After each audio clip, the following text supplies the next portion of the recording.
لکھتے ہیں ماں باپ کے انتقال کے بعد جو بچے اپنے ماں باپ کے قبر کے پاس جا کر سلام عرض کرتے ہیں تو ماں باپ کی روح ایسے خوش ہوتی ہے جیسے زندگی میں ملاقات کرتے ہیں.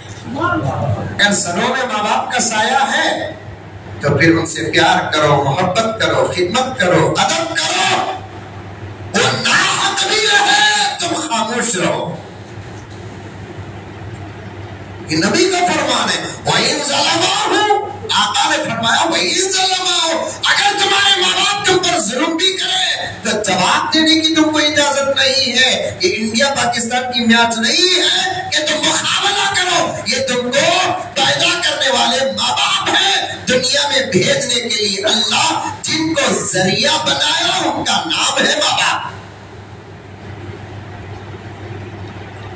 دونوں حق کرے تب بھی قبول، خدا نے واسطہ نہ حق کرے تب بھی قبول، پیار محبت کرے تب بھی قبول، اگر وہ ظلم کرے تب بھی قبول. ان کے اعمال کو ہم اپنے عقل کے ترازو میں تول نہیں سکتے، ان کے اعمال کو حالات کے ترازو میں تول نہیں سکتے. میرے نوجوانوں بات آ گئی تو عرض کر رہا ہوں، مجھے معاف فرما دے میرے الفاظ پر. لچے لفندوں کی قدر کرو اور ماں باپ کی بے قدری، ڈاکوؤں کی، شرابیوں کی، دھوکے بازوں کی، بدماشوں کی قدر کرو. باپ کا احترام نہیں.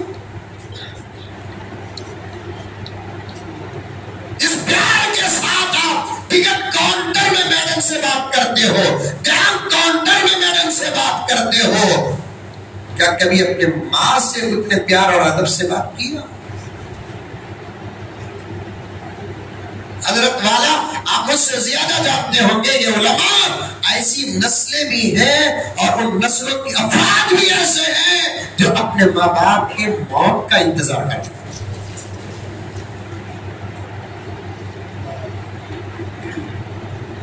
ان سے پوچھو ماں کیا ہوتی ہے، ان سے پوچھو باپ کیا ہوتا ہے جن کے سروں میں ماں باپ کا سایہ ہے.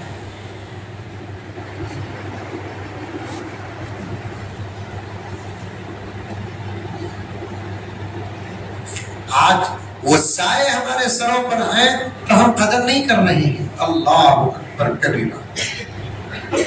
اگر نہیں ہے تو جاؤ خبروں کے بعد جا کر کھڑو. اور مجھے میرا عمل بتانا مقصد نہیں، لیکن آپ کے سبق کے لیے بتا رہا ہوں. میرے والدہ کا پہلے انتقال ہوا، میرے والد کا بعد میں انتقال ہوا. ان کے انتقال کے بعد بڑی مشکل سے یہ 10-12 جمعے حج یا عمرے کے ایام چھوڑ کر میں نے حاضری نہیں دی، ورنہ کوئی جمعہ ایسا نہیں گزرتا جس میں میں نے ماں باپ کی قبر کی حاضری نہیں دیتا.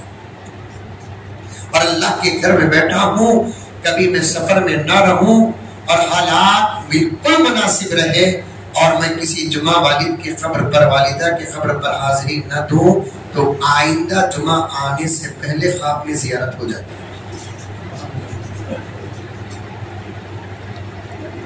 ایک مرتبہ تو خواب میں میرے والد نے مجھے ڈانٹا. میں گھر میں بیٹھے جیسا دیکھ رہا ہوں، ابا اپنے صوفے میں بیٹھے جیسے، میں کمرے میں سے نکل کر باہر آ رہا ہوں، ابا ڈانٹ رہے، کہاں میاں دقت نہیں تمہیں؟ یہ خواب کی تعبیر ہے، کیوں ہمارے قبر پہ حاضری نہیں دی؟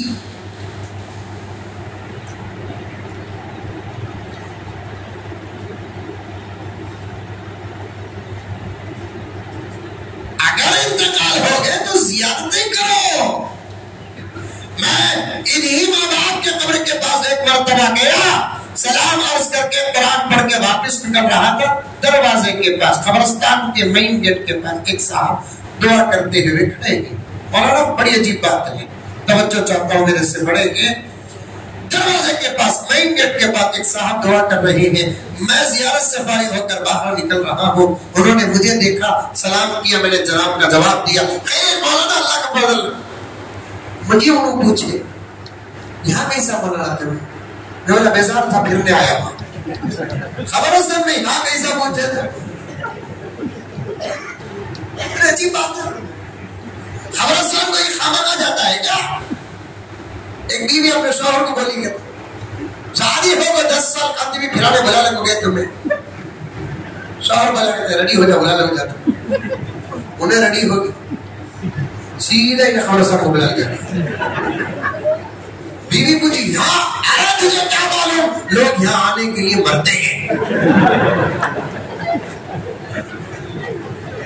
लोग यहाँ आने के लिए मरते हैं, खबरस्तान में खामखा जाएगा। आका फरमाते हैं जिसका दिल दिमाग हमेशा दुनिया के पीछे पड़ा रहता है, उससे छुटकारा अगर पाना है तो कब्रिस्तानों को आगे जाके रखो। कब्रिस्तानों को जाने आने का एक फायदा यह है कि दिल की मोहब्बत, दुनिया की मोहब्बत निकल जाए। दर्द है तो दवा भी है, मर्ज है तो इलाज भी है। हमेशा दिल दिमाग शहवात के पीछे, हमेशा दिल दिमाग गुनाहों के पीछे, हमेशा दिल दिमाग दुनिया के पीछे लगा रहता है। तो फिर इमाम गज़ाली रहमतुल्लाह अलैह ने किताबुल मौता के अंदर लिखा है कि कभी कभी कब्रिस्तान जाया आया करो, मौत याद आएगी, दुनिया की मोहब्बत दिलों से निकल जाएगी। अगर कब्रिस्तान को गए तो हौल झड़का, किसी को दफनाने के लिए गए तभी करला करते पीछे बैठिए खड़े रहते थे, आते आते पावा अलग धोले का क्या चलता, वो नहीं चलता, पावा धोले का नहीं, कब्रिस्तान से निकलता होगा।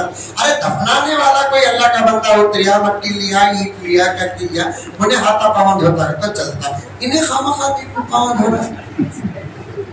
मैं ये घुघू से पूछा, घुघू बोले तो समझते आप, अरे उल्लू उल्लू, एक उल्लू से पूछा कब्रिस्तान से निकलती बाबा कहीं को भी जाती नहीं हजरत, हमारे अम्मी बोले कब्रिस्तान की मट्टी घर को आना नहीं करते, आई तो उन्हें किसी ने भी लेकर जाती कर देखना।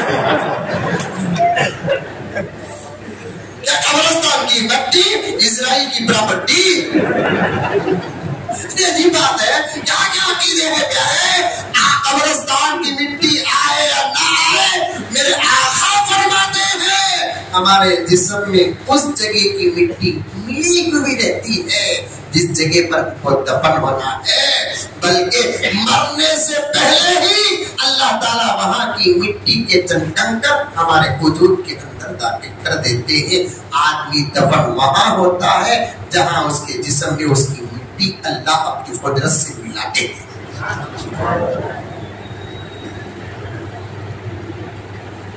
डरना नहीं, मौत से डरने वाला हमें। अरे सारी दुनिया को अब फलस्तीन हमारी तरफ से बता रहा है तुम होंगे मौत से डरने वाले। 100 दिन से ज्यादा जुल्म पे जुल्म हो रहा है, वही 100 दिन से ज्यादा फलस्तीन शहादतों पे शहादतें पेश करके कुरान की आयत की तफसीर बनकर कह रहा है मौत से डरने वाले तुम हो, शहादत से मोहब्बत करने वाले हम हैं।